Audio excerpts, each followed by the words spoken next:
नमस्कार दोस्तों, मैं प्रिंस सैनी आपका स्वागत करता हूं हमारे चैनल लर्न एंड ग्रो में। आज हम बात करेंगे analytical method for inertia torque के बारे में। इससे पहले हमने एक ग्राफिकल मेथड के बारे में डिस्कस किया था, तो आज हम एनालिटिकल मेथड को डिस्कस करेंगे। तो पहले तो हम एक डायग्राम ले लेते हैं एक सिंपल रेसिप्रोकेटिंग टाइप इंजन की, जिसको आप simple reciprocating type steam engine भी बोल सकते हैं। चलिए इस फिगर को समझ लेते हैं। पहले भी हम इस फिगर को वैसे समझ चुके हैं, एक बार इसका एक ओवरव्यू भी ले लेते हैं। तो यहाँ पर ये जो पॉइंट है हमारा, ये फिक्स पॉइंट रहता है हमारा, तो ये पॉइंट हम लिख लेते हैं कि ये O पॉइंट है। ये हमारा क्रैंक का पॉइंट होता है C, तो ये क्या है हमारा, ये क्रैंक होती है। और ये यहाँ पर जो शाफ्ट होती है उससे ये कनेक्ट होती है, तो यहाँ पर हम शाफ्ट लिख लेते हैं कि जो क्रैंक शाफ्ट है ये उससे कनेक्टेड होती है। तो यहाँ पर वो शाफ्ट होती है एक तरह से। अगर हम इंजन के अंदर बात करें, यहाँ तो हमने फिक्स्ड पॉइंट लिया है, तो इसलिए हमने ये क्रैंक शाफ्ट लिख दी है। तो यहाँ पर फिक्स पॉइंट की जगह इंजन के अंदर शाफ्ट होती है, तो ये क्रैंक जो कि क्रैंक शाफ्ट से कनेक्टेड होती है। और यहाँ पर ये होती है कनेक्टिंग रोड, तो ये कनेक्टिंग रोड है, तो ये हमें पता होना चाहिए।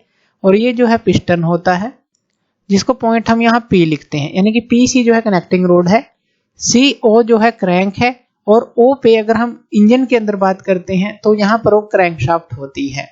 तो इसलिए हमने क्रैंक और ये शाफ्ट यहाँ पर वैसे लिख दिया है याद रखने के लिए कि इंजन के अंदर यहाँ क्रैंक शाफ्ट होती है। अब यहाँ पर होगा क्या, स्टार्टिंग में ये जो क्रैंक थी हमारी, ये जो क्रैंक हमारी इस पोजीशन पे थी, हम इस तरह से लगा लेते हैं इसको कि ये जो है क्लॉकवाइज हमारी घूम रही है कांस्टेंट एंगुलर वेलोसिटी के साथ। तो हम इस तरह से बना लेते हैं कि ये जो है कांस्टेंट एंगुलर वेलोसिटी ओमेगा के साथ घूम रही है, और वो भी क्लॉकवाइज डायरेक्शन में, और ये एंगल थीटा बना रही है। स्टार्टिंग में ये यहाँ पर थी, इसको हम लिख लेते हैं इनर डेड सेंटर, कि इनर डेड सेंटर पे थी। तब जो ये P पॉइंट था कहीं पर यहाँ था, मान लीजिए इसको P' ले लेते हैं। और जैसे ही ये यहाँ से यहाँ पर गई जो क्रैंक है, तो इसने जो है इस कनेक्टिंग रोड को खींचा, कनेक्टिंग रोड ने इस पिस्टन को इस लाइन ऑफ स्ट्रोक में खींचा। तो मान लीजिए ये यहाँ पर आ जाता है कहीं पर, तो ये मान लेते हैं। तो इस तरह से ये मूव करता है, ये हम पहले डिस्कस कर चुके हैं कि ये जो पहले ये यहाँ था तो यहाँ आ जाएगा, और जैसे जैसे ये मूव करता रहेगा तो अगर हम बात करें तो ये आगे की तरफ बढ़ता रहेगा, तो ये हमें पता है। और अगर हम इस कनेक्टिंग रोड की बात करें इस लाइन ऑफ स्ट्रोक से, तो इसको हम एंगल कहेंगे ये फाई पर है। तो ये सारी चीजें हमारी क्लियर होनी चाहिए। उसके बाद यहाँ पर अगर हम एक परपेंडिकुलर गिराएं C से यहाँ तक, और इस पॉइंट को हम कुछ भी मान लें कि नॉर्मल आपने गिराया है N मान लें, और इसको अभी इस फिगर को हम ध्यान से समझ रहे हैं, इसको जो PC है हमारी, यानी कि जो कनेक्टिंग रोड है, इसकी लेंथ को हम मान लें L, इसकी लेंथ को L मान लें, ये फाई एंगल है। तो ये हमारा जो PN है, अगर हम इसकी बात करें तो ये कितना हो जाएगा, अब ये L है, तो ये इसका बेस कंपोनेंट है, हॉरिजॉन्टल कंपोनेंट अगर हम देखें तो ये हो जाएगा हमारा L cos फाई। तो ध्यान रखना है L cos फाई होगा। अगर ये वर्टिकल कंपोनेंट की बात करें तो ये क्या हो जाएगा, L sin फाई। ये भी आप यहां से समझ सकते हैं। अब देखिए ये जो वर्टिकल कंपोनेंट है, ये हमारा दो ट्रायंगल का वर्टिकल कंपोनेंट है, जैसे कि OCN जो कि ONC है एक ट्रायंगल, और एक PNC है, PNC। तो अब यहाँ पर ये जो CN है, ये वर्टिकल कंपोनेंट दोनों ट्रायंगल का है, तो ये L sin फाई है। अब O से C हमारा क्या है, रेडियस है, क्रैंक का रेडियस। तो ये वर्टिकल कंपोनेंट इस ट्रायंगल के लिए क्या हो जाएगा, R sin थीटा, अगर इस वर्टिकल कंपोनेंट की बात करें। और ये जो हॉरिजॉन्टल कंपोनेंट है, ये क्या हो जाएगा, R cos थीटा। तो इतना तो आपको क्लियर होना चाहिए, बेसिक है, पहले भी हम कर चुके हैं। तो चलिए फर्दर जो है इसको सॉल्व करते हैं। ये तो आप सब कुछ इसके अंदर समझ गए। अब यहाँ पर हम मान लेते हैं कि जो MC है वो मास है कनेक्टिंग रोड का, तो ये क्या है, mass of connecting road. L क्या है, L है हमारी लेंथ ऑफ कनेक्टिंग रोड, तो ये भी हमें पता है। अब इसी तरह से इस जो कनेक्टिंग रोड की एक सेंटर में हम G मान लेते हैं, एक पॉइंट को G, जिसको हम सेंटर ऑफ ग्रेविटी का पॉइंट मानेंगे। जो ये पूरी लाइन है, यानी कि जो एक कनेक्टिंग रोड है, इसका सेंटर जहां पर हम मानेंगे कि सेंटर ऑफ ग्रेविटी यहां पर लाई करती है। यहां से O से अगर हम एक परपेंडिकुलर ऊपर की तरफ लेकर जाएं और इस PC लाइन को आगे बढ़ाएं, तो हमें एक ट्रायंगल मिलती थी जो हमारी OCM ट्रायंगल थी, आपको याद हो OC और ये M हम मान लेते हैं, जो कि वेलोसिटी ट्रायंगल थी, क्लेन कंस्ट्रक्शन के अंदर हमने पढ़ा था। तो ये भी आपको पता होना चाहिए, क्योंकि यहाँ पर जो OM की वैल्यू है वो हमने पहले फाइंड आउट की थी। बहुत सारी वैल्यू जो हम पहले फाइंड आउट कर चुके हैं वो इस टॉपिक में यूज होगी। तो OM की वैल्यू जो है वो हम बाद में डिस्कस करेंगे अभी। अब यहाँ पर देखिए OCM जो है एक वेलोसिटी ट्रायंगल बनती है, जैसा कि हम डिस्कस कर चुके हैं। और यहाँ से हम मान लेते हैं कि जो ये G पॉइंट है, ये हम मान लेते हैं कि ये जो G पॉइंट है, यहाँ से जो वेट है इस कनेक्टिंग रोड का, तो वो नीचे की तरफ एक्ट करेगा। WC अगर हम कनेक्टिंग रोड का वेट देखें तो वो क्या हो जाएगा, mass of connecting road into gravity, तो ये नीचे की तरफ एक्ट करेगा। अब यहाँ पर अगर हम मास ऑफ कनेक्टिंग रोड निकालना चाहते हैं, अब यहाँ पर ये पॉइंट P और ये पॉइंट C मान लेते हैं। अब यहाँ पर देखिए हमने क्या किया है, इस कनेक्टिंग रोड को अगर हम 2 मास सिस्टम में कन्वर्ट कर दें, जो हमने डायनामिकली इक्विवेलेंट सिस्टम पढ़ा था कि हम किसी भी रिजिड बॉडी को 2 मास सिस्टम में कन्वर्ट कर सकते हैं, उसके लिए 3 कंडीशन हमारी सेटिस्फाई होनी चाहिए। कि जो पहला है, टोटल मास जो है रिजिड बॉडी का इन दोनों मास के सम के बराबर होना चाहिए। दूसरी कंडीशन क्या थी, जो M1 L1 equal to M2 L2 होना चाहिए, यानी कि जो इनकी सेंटर ऑफ ग्रेविटी है इस मास की और इस मास की, और वो इस रिजिड बॉडी की जो सेंटर ऑफ ग्रेविटी है उससे कोइंसाइड करनी चाहिए। थर्ड जो कंडीशन थी वो क्या थी, जो मास मोमेंट ऑफ इनर्शिया है रिजिड बॉडी का टोटल, वो इक्वल टू होगा सम मास मोमेंट ऑफ इनर्शिया इन दोनों मासेस के, जो इन दोनों मासेस का मास मोमेंट ऑफ इनर्शिया होगा उसके सम के बराबर होगा टोटल रिजिड बॉडी का मास मोमेंट ऑफ इनर्शिया। तो ये चीज है। अब हमने P पर हमने मान लीजिए एक मास मान लिया, C पर हमने दूसरा मास मान लिया। मान लीजिए इसको M1 आप मान लेते हैं, इसको M2 मान लेते हैं। कि आपने क्या किया कि इसको 2 मास सिस्टम में कन्वर्ट कर दिया। अब अगर आपको मास निकालना है P के ऊपर, हम निकालते हैं जो मास ऑफ कनेक्टिंग रोड है एट P, तो यहाँ पर निकालते हैं, तो इसकी वैल्यू हमारे पास आएगी L minus L1 divide by L into MC। अब ये कैसे आई है, तो चलिए इसको डिस्कस कर लेते हैं। अब ये जो है हम पहले पढ़ चुके हैं, इस फिगर को ध्यान से देखिए। हमने क्या किया था, जब हम किसी भी जो रिजिड बॉडी है उसको इक्विवेलेंट डायनामिकल सिस्टम में कन्वर्ट करते थे। अब यहाँ पर जैसे कि L2 यहाँ पर था, ये सेंटर ऑफ ग्रेविटी है G रिजिड बॉडी की, और ये मास M1 था, ये मास M2 था। फिर हम मास M2 को आर्बिट्रेरली कहीं और फिक्स कर देते थे, जिससे कि हमारी जो थर्ड कंडीशन है वो सेटिस्फाई नहीं हो पाती थी, यानी कि मास मूवमेंट ऑफ इनर्शिया वाली जो थर्ड कंडीशन थी, तो वो भी अभी हम डिस्कस करेंगे। तो ये फिगर हम डिस्कस कर चुके हैं पहले। तो यहाँ से यहाँ तक ये L1 था, यहाँ से यहाँ तक L2 था। लेकिन जब हम इसको यहाँ पर शिफ्ट कर देते थे मास M2 को, तो सेंटर ऑफ ग्रेविटी से यहाँ तक L3 हम मान लेते थे। यहाँ से यहाँ तक हमारा टोटल जो L था, अगर हम इन मासेस के जो सेंटर की बात करें, लेकिन जब हमने इसको शिफ्ट किया तो यहाँ पर हम इसको ये L स्मॉल l में हम इसको डिनोट कर रहे हैं। तो हमारे पास जो कंडीशन थी पहली ये थी, तो यहाँ से हमने क्या निकाल लिया, M2 की वैल्यू को निकाल लिया, जो कि M माइनस M1 है। और सेकंड कंडीशन हमारे पास ये थी M1 L1 equal to M2 L2। अब ये जो है हमारा M2 की वैल्यू हमने निकाली है, उसको यहाँ पर हमने पुट कर देना है। ये हम देख रहे हैं कि जो अभी हमने मास निकाला है कनेक्टिंग रोड एट P पे, वो आया कैसे, तो वो हम देख रहे हैं। तो यहाँ पर M2 की वैल्यू को पुट कर दिया गया है। उसके बाद जब इसको सोल्व करेंगे तो ये आ जाएगा ML2 माइनस M1L2। उसके बाद जो M1 L1 है और ये माइनस M1 L2 है, इसको हम उस तरफ ले जाएंगे तो ये प्लस का हो जाएगा, और ये ML2 है।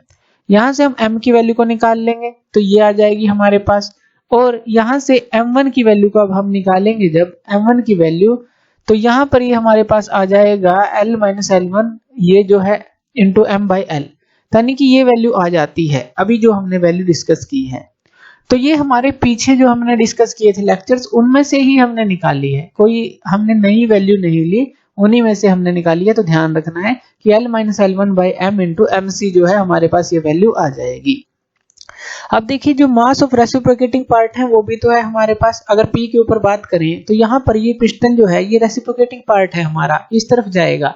जब ये कनेक्टिंग रोड जो क्रैंक शाफ्ट है हमारी, अगर ओमेगा वेलोसिटी पर क्लॉकवाइज घूम रही है, मूव कर रही है, तो इस तरफ जाएगा, यानी कि यहाँ पर जो रेसिप्रोकेटिंग पार्ट है इसका भी तो मास होगा। तो हम उसको मान लेते हैं कि वो जो मास है mr है, उस रेसिप्रोकेटिंग पार्ट का जो मास है। तो यानी कि अगर P के ऊपर हम बात करें तो mr को हमें ऐड करना पड़ेगा इसके अंदर। तो यहाँ पर अगर हम टोटल इक्विवेलेंट मास देखें रेसिप्रोकेटिंग पार्ट का एट P के ऊपर, तो यहाँ पर mr यहाँ पर ऐड हो जाएगा, तो mr हमने ऐड कर दिया plus l minus L1 by L into mc, ये हमारे पास आ गया।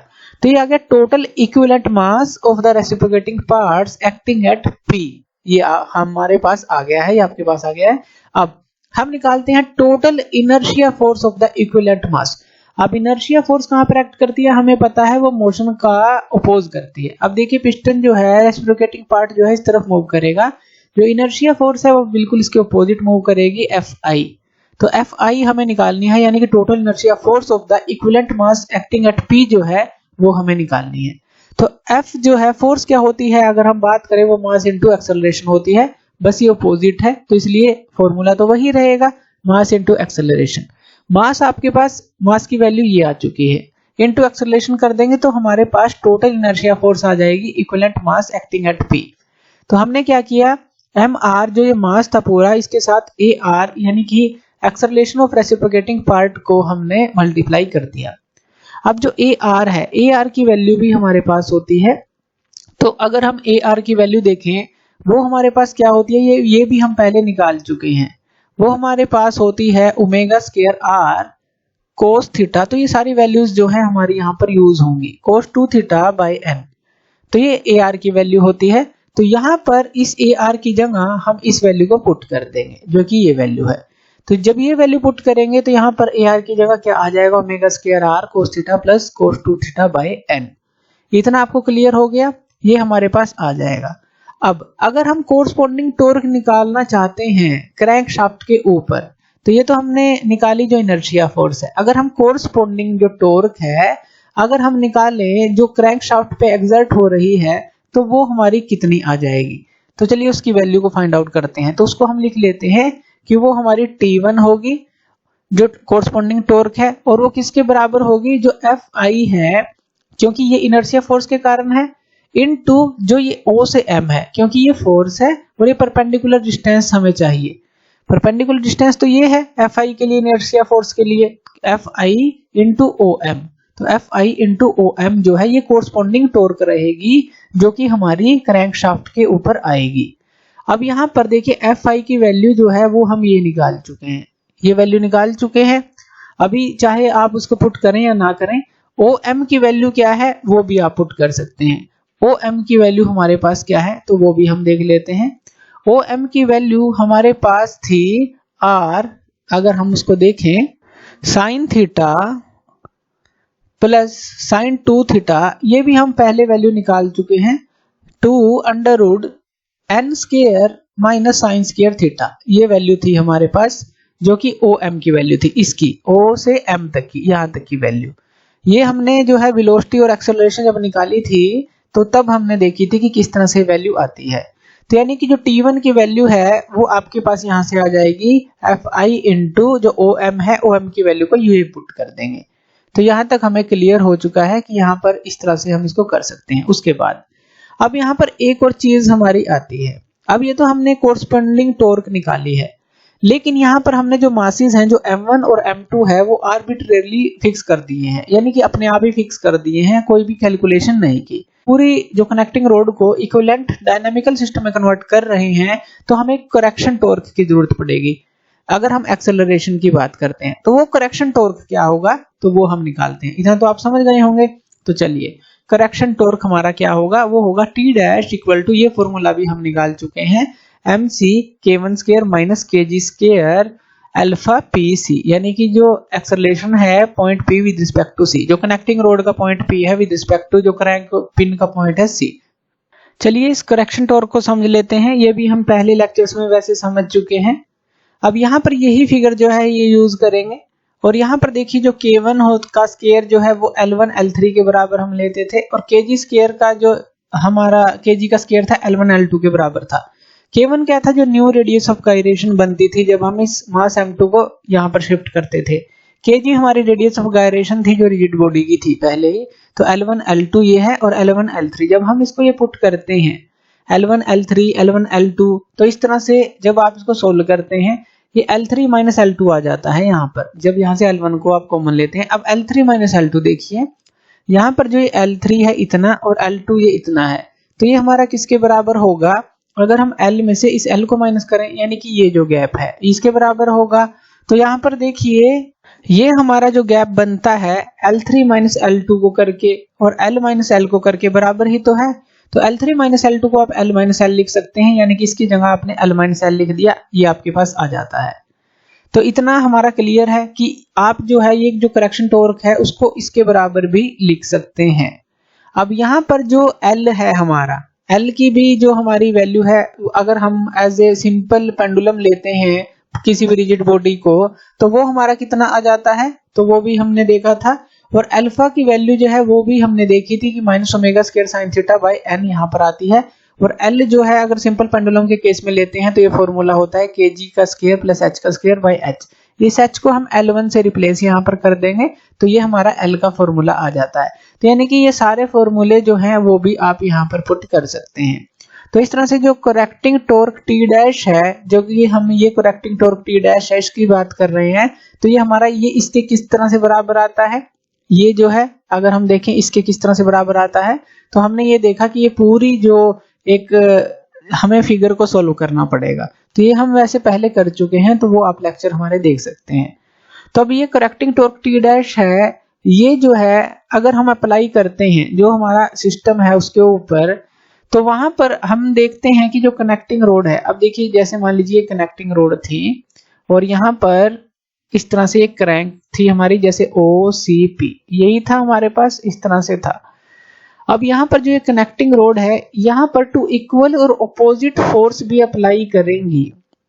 अगर हम करेक्टिंग टॉर्क को अप्लाई करना चाहते हैं, यानी कि P पर अगर हम देखें तो वो इस तरह से अप्लाई करेगी और C पर अगर हम देखें तो वो इस तरह से अप्लाई होगी जो फोर्स होगी। अगर हम करेक्टिंग टॉर्क को अप्लाई कर रहे हैं तो Fy इस तरफ होगी और Fy जो है C से नीचे की तरफ और P से ऊपर की तरफ होगी। तो ये भी हमें क्लियर रखना है। फिगर में देखें तो Fy जो है इस तरफ एक्ट करेगी जो कि हमारा करेक्शन टॉर्क हम अप्लाई कर रहे हैं, और Fy यहाँ से C से इस तरफ एक्ट करेगी। अगर हम इस Fy को देखें तो यहाँ से हमने एक परपेंडिकुलर गिराया था जो कि n पर था, तो यानी कि Fy इंटू जो ये Pn है ये हमारा T डैश होगा जो कि करेक्टिंग टॉर्क होगा इस फोर्स के कारण P इंटू n, या फिर ये फोर्स देख लें P इंटू n, तो यही होगा हमारे पास। तो चलिए इसको फर्दर जो है आगे सॉल्व कर लेते हैं। जो करेक्शन टॉर्क है T dash equal to Fy into Pn होगा, और यहाँ से अगर आप Fy की वैल्यू को निकाल लेते हैं, Fy की वैल्यू आपके पास क्या आ जाएगी, T डैश बाय Pn। यहाँ से Fy की वैल्यू आपने निकाल ली। अब जो देखिए क्रैंक शाफ्ट पर रेसिप्रोकेटिंग टॉर्क की बात करें क्रैंक शाफ्ट के ऊपर, तो वो हमारा क्या होगा। अगर इस फिगर से हम देखें, हमने यहाँ पर इस तरह से एक परपेंडिकुलर गिराया, ये n है ये c है, और हम बात कर रहे हैं कि जो फोर्स है वो Fy इस तरफ लग रही है, Fy ये फिक्स पॉइंट O है। तो अगर हम क्रैंक शाफ्ट के ऊपर बात करते हैं जो कोरस्पोंडिंग टॉर्क लगेगा, तो वो क्या लगेगा, Fy इंटू NO यही लगेगा, क्योंकि Fy और NO, Fy फोर्स है और ये परपेंडिकुलर डिस्टेंस है। तो यहाँ पर अगर आप TC की बात करते हैं यानी कि कोरस्पोंडिंग टॉर्क जो है क्रैंक शाफ्ट पर, तो वो हो जाएगा हमारा Fy इंटू NO।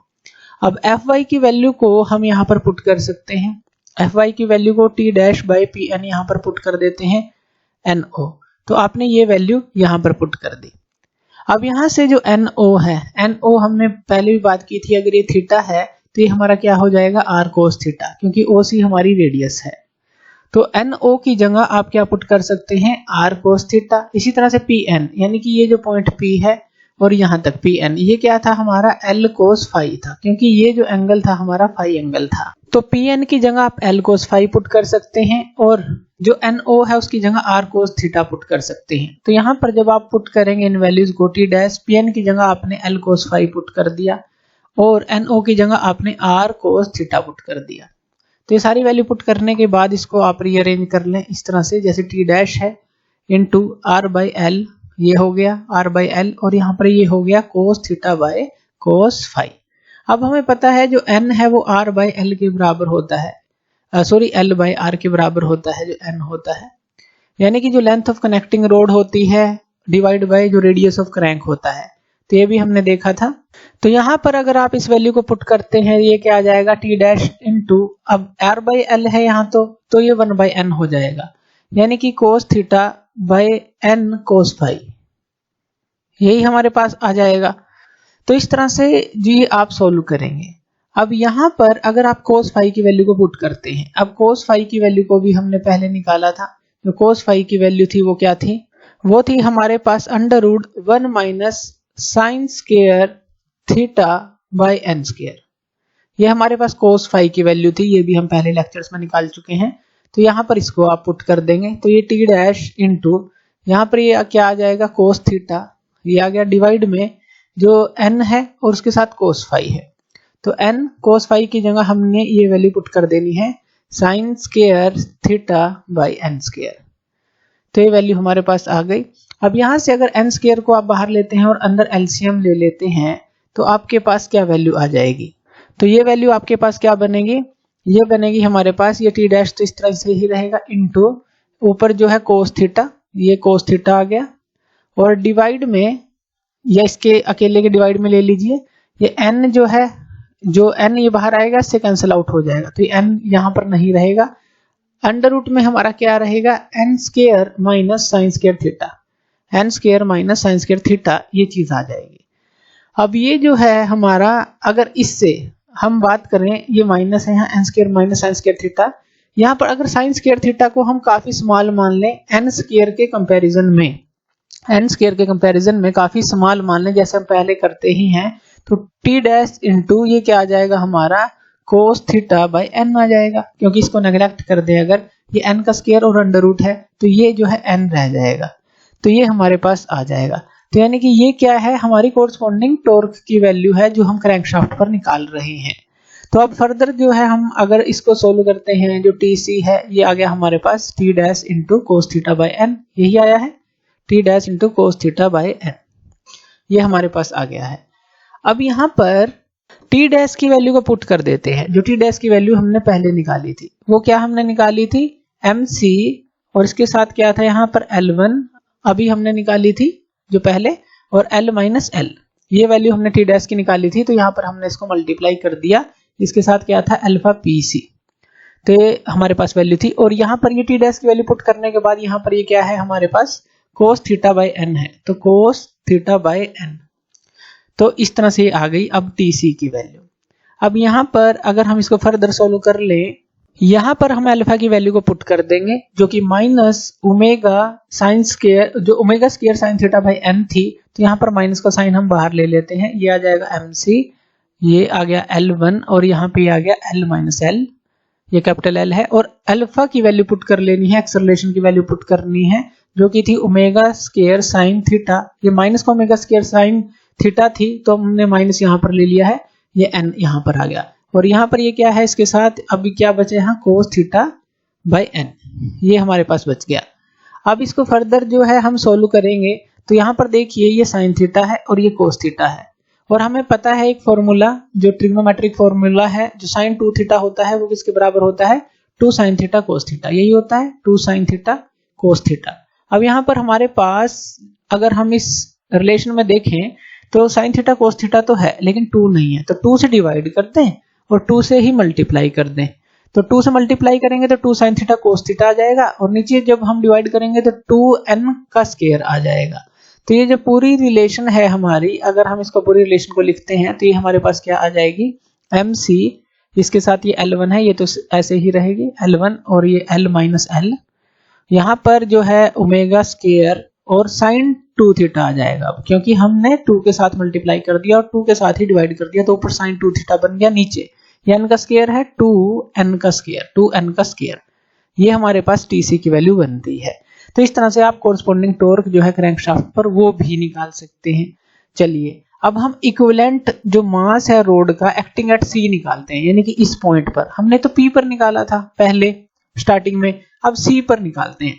तो सी के लिए भी सेम वही फॉर्मूला हमारा लगेगा जो हमने पहले लगाया था पी पर निकालने के लिए।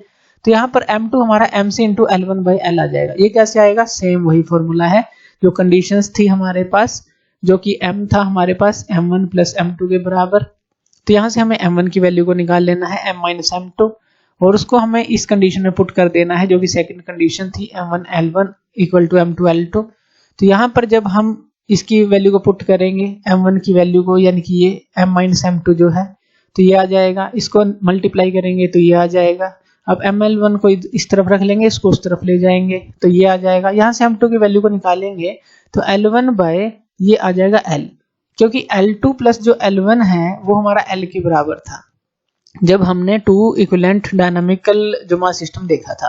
तो इसलिए जो L2 प्लस जो L1 है वो अगर हम देखें यहाँ तो L1 है और ये L2 प्लस L1 जो है L के बराबर आ जाएगा, जो कि हमने यहाँ पर पुट किया है। तो इसलिए जो M2 है हमारा MC into L1 by L आ जाता है। तो यहाँ पर ये M भी है इसके साथ, तो M into L1 by L, तो यही हमने यहाँ पर लिखा है, सिंपल है। अब जो टॉर्क एक्सर्टेड है क्रैंक शाफ्ट पर इस मास M2 के कारण, यानी कि ये जो मास M2 हमने C पर लिया है, तो टॉर्क एक्सर्ट कितनी होगी तो वो भी हम देख लेते हैं। वो होगी हमारे पास TW equal to minus M2 into G into NO। तो ये कहाँ से लिया, तो चलिए ये जान लेते हैं। तो इस फिगर से हम इसको समझते हैं। देखिए जो मास M2 है वो नीचे की तरफ एक्ट कर रहा है, यानी कि एक तरह से अगर हम C पर निकालें तो जो वेट है mass into gravity M2 into G।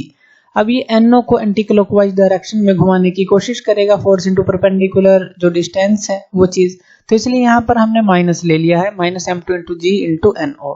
अब जो ये NO है वो किसके बराबर है, R cos थीटा के बराबर है। तो यहाँ पर वो भी हम पुट कर सकते हैं, minus M2 into G into R cos theta. तो ये वैल्यू हम पुट कर सकते हैं। ये आपके क्लियर है कि ये किस तरह से आई। अब यहाँ पर देखिए जो M2 की वैल्यू है वो भी हम पुट कर सकते हैं, M2 की वैल्यू जो हमने निकाली थी। अब M2 की वैल्यू हमारे पास क्या थी, अगर हम इसको सोल्व करते हैं तो ये आ जाएगी MC into G into L1 by L into जो ये हमारा NO आया है R cos थीटा। M2 की वैल्यू क्या थी, MC into L1 by L, तो वही हमने यहाँ पर पुट की है। तो ये हमारे पास आ गया है। ये हमने यहाँ पर क्यों लिखा, क्योंकि R बाई L जो है वो हमें पता है क्या होता है, 1 बाई N के बराबर होता है। तो ये हमारा आ जाएगा MC इंटू G, और ये R बाई L जो है ये हमारा किसके बराबर हो जाएगा, 1 बाई N के बराबर। तो L1 बाई N आ जाएगा, L1 बाई N, और यहाँ पर ये आ जाएगा cos थीटा।